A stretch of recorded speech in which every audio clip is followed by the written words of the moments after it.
Hello students, geography with Vikas Pareek YouTube channel पर स्वागत है आपका। पिछली वीडियो में हमने मानव भूगोल से संबंधित सामान्य जानकारी हासिल की थी। हमने देखा था कि किस तरीके से भूगोल को दो भागों में बांटा जाता है, एक भौतिक भूगोल और मानव भूगोल। यहाँ मानव भूगोल की जो चर्चा कर रहे हैं, ये कहा जाता है कि आधुनिक मानव भूगोल के जो जन्मदाता हैं वो फ्रेडरिक रेडजेल थे और इनकी पुस्तक का नाम एंथ्रोपोजोग्राफी है। हमने मानव भूगोल से संबंधित 3 परिभाषाएं भी देख ली थी, रेडजेल महोदय के अनुसार, एलन सी सैम्पल के अनुसार और बिडाल्डी लाप्लास के अनुसार।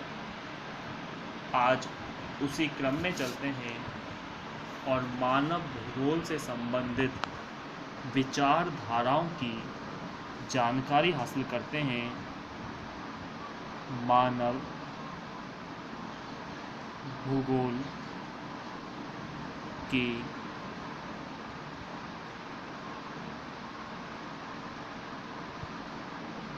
विचारधाराएं।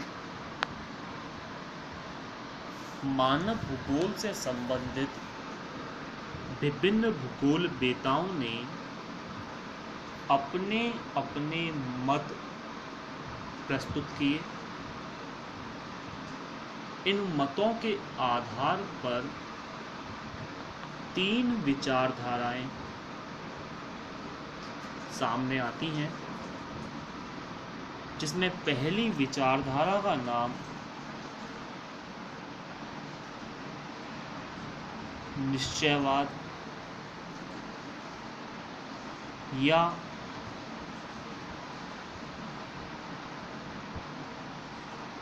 नियतिवाद है।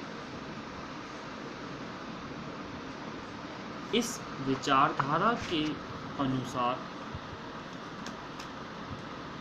भूगोलवेता ये बताते हैं कि पृथ्वी पर प्रकृति सर्वोपरि है और मानव उसका दास है। प्रकृति जैसे चाहे मानव को परिवर्तित कर सकती है। मानव के पास कोई ताकत नहीं कि वह प्रकृति का मुकाबला कर सके। अर्थात यह विचारधारा बताती है कि प्रकृति सर्वोपरि है और मानव उसका दास है। प्राचीन समय में जब मानव में ज्ञान का विकास नहीं हुआ था, तो वह प्रकृति से डरता था। वह नहीं जानता था कि आंधी, तूफान, वर्षा, चक्रवात आदि क्रियाएं किस तरीके से हो रही हैं। उसे नहीं पता था कि दिन और रात के होने में क्या सिद्धांत कार्य करते हैं, कौन सी घटना इसके लिए उत्तरदायी है। वह तो यह मानता था कि कोई दैवीय शक्ति है, कोई अदृश्य शक्ति है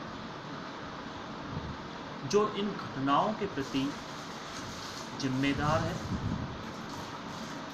परिणामतः वह प्रकृति से डरने लगा और इसी डर के परिणाम स्वरूप वह प्रकृति की पूजा करने लगा।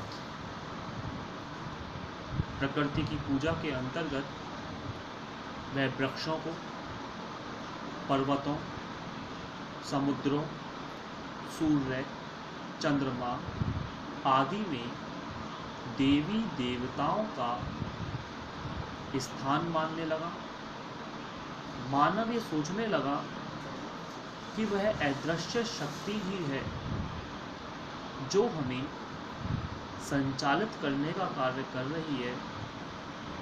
ऐसे में प्रकृति ने मानव पर विजय हासिल करना शुरू कर दिया और मानव उससे भयभीत होने लगा। तो मानव भूगोल के संदर्भ में पहली विचारधारा ये सामने आती है कि प्रकृति सर्वोपरि है और मानव उसका दास है। वहीं दूसरी विचारधारा की बात करें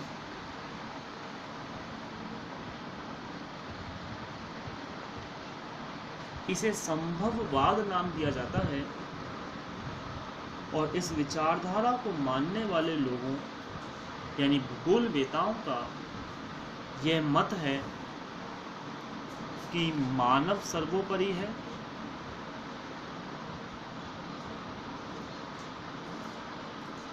और प्रकृति उसकी दास है। मानव सर्वोपरि है। संभववाद विचारधारा को मानने वाले भूगोलवेता ये कहते हैं कि प्रकृति हमें उपहार देती है और मानव उसका उपयोग करता है। मानव जैसा चाहे उन उपहारों का उपयोग कर सकता है।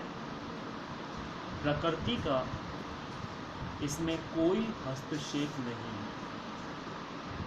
पृथ्वी पर दिखाई देने वाले विभिन्न भूदृश्य या पर्यावरण में शामिल विभिन्न तत्व, चाहे वह वृक्ष हो, नदियाँ हो, धरातल हो, मृदा हो, जीव जंतु हो, ये सब प्रकृति के द्वारा उपलब्ध हैं और मानव इनका उपयोग कर सकता है।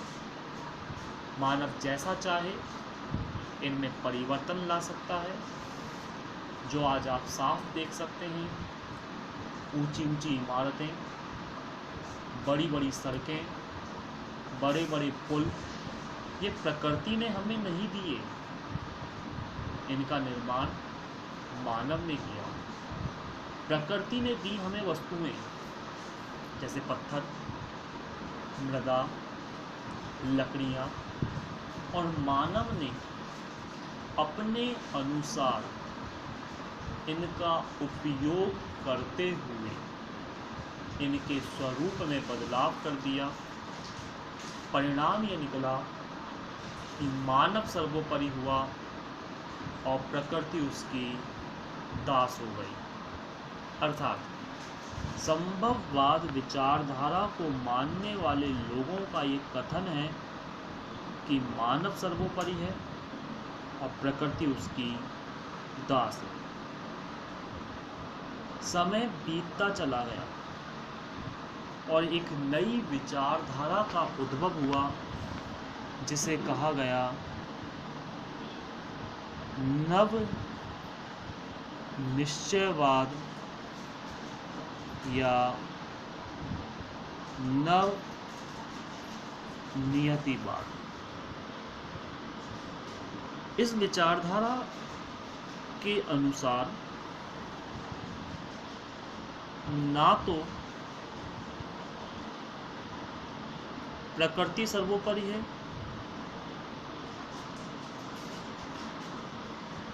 और ना ही मानव सर्वोपरि है। दोनों एक दूसरे के आपसी सहयोग से अपनी अपनी आवश्यकताओं को पूरा करते हैं। प्रकृति मानव को वस्तुएं उपलब्ध कराती है और मानव उनका उपयोग करता है। इस विचारधारा के अनुसार प्रकृति के बिना मानव अधूरा है और मानव के बिना प्रकृति। अब आप ये सोच सकते हैं कि मानव के बिना प्रकृति अधूरी कैसे? स्वाभाविक है, जब प्रकृति के द्वारा दी गई वस्तुओं का कोई उपयोग ही नहीं करेगा तो उन वस्तुओं का होना या ना होना निरर्थक साबित होगा। ऐसे में प्रकृति द्वारा प्रदान की गई तमाम वस्तुओं के लिए उनका उपयोगकर्ता होना जरूरी है, जो मानव है, और मानव के लिए भी जरूरी है कि वो तमाम चीज़ें उसे उपलब्ध कराई जाएं, और उपलब्ध कराने के लिए प्रकृति हमेशा तैयार रहती है। इस विचारधारा का एक और नाम दिया जाता है रुको वे जाओ विचारधारा, अर्थात स्टॉप एंड गो। इस विचारधारा को मानने वाले लोगों का ये मत है कि प्रकृति के द्वारा वस्तुएं जो प्रदान की गई हैं उन्हें बेतहाशा मात्रा में मानव उपयोग ना करे, अपितु मानव उनका उचित रूप से, नियोजित तरीके से संभलकर उपयोग करे, ताकि वर्तमान आवश्यकताओं को पूरा करते हुए भविष्य की पीढ़ियों को कोई नुकसान ना हो। अर्थात हम संसाधनों का इस्तेमाल करते भी जाएं, हम हमारी आवश्यकताओं को भी पूरा करें और आने वाली पीढ़ियों की आवश्यकताओं को भी ध्यान में रखें।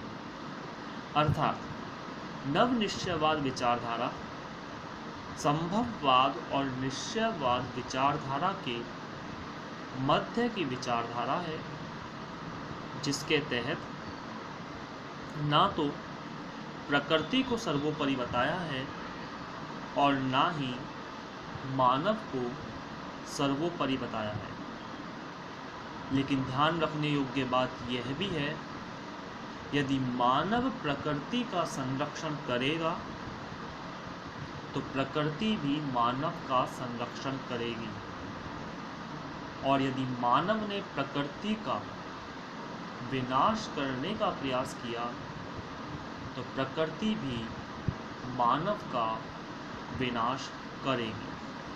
आज आप देख सकते हैं वर्तमान में मानव के द्वारा प्रकृति को पूरी तरह से नष्ट किया जा रहा है, पर्यावरण प्रदूषित किया जा रहा है, वायु हो, जल हो, मृदा हो, हर स्तर पर मानव ने प्रकृति को प्रदूषित करने का, नष्ट करने का प्रयास किया।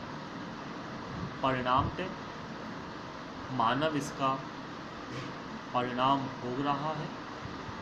आज प्रकृति भी मानव का सर्वनाश करने पर तुली हुई है।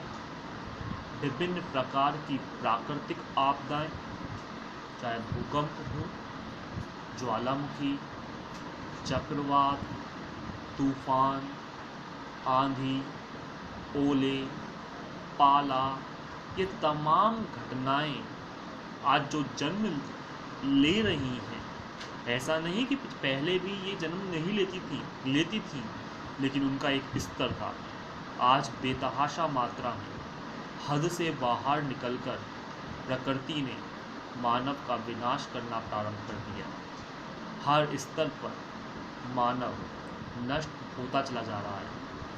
ऐसा ही चलता रहा तो एक समय ऐसा भी आ सकता है जब प्रकृति के द्वारा धरातल पर प्रलय की उत्पत्ति होगी और न सिर्फ मानव अपितु संपूर्ण जैव जगत पूरी तरह से नष्ट हो सकता है। तो मानव भूगोल के संदर्भ में आज हमने 3 विचारधाराओं का उल्लेख किया, जिसमें निश्चयवाद, प्रकृति सर्वोपरि और मानव उसका दास है, संभववाद, मानव सर्वोपरि और प्रकृति उसकी दास है, और नव निश्चयवाद ना तो मानव सर्वोपरि है और ना ही प्रकृति सर्वोपरि है। दोनों एक दूसरे के सहयोग से कार्य करते हुए अपना विकास करते हैं, और कहीं असंतुलन की स्थिति उत्पन्न होती है तो आपसी सामंजस्य उत्पन्न किया जाता है, और संभव ना हो सामंजस्य स्थापित करना तो विनाश की भी स्थिति उत्पन्न होती है।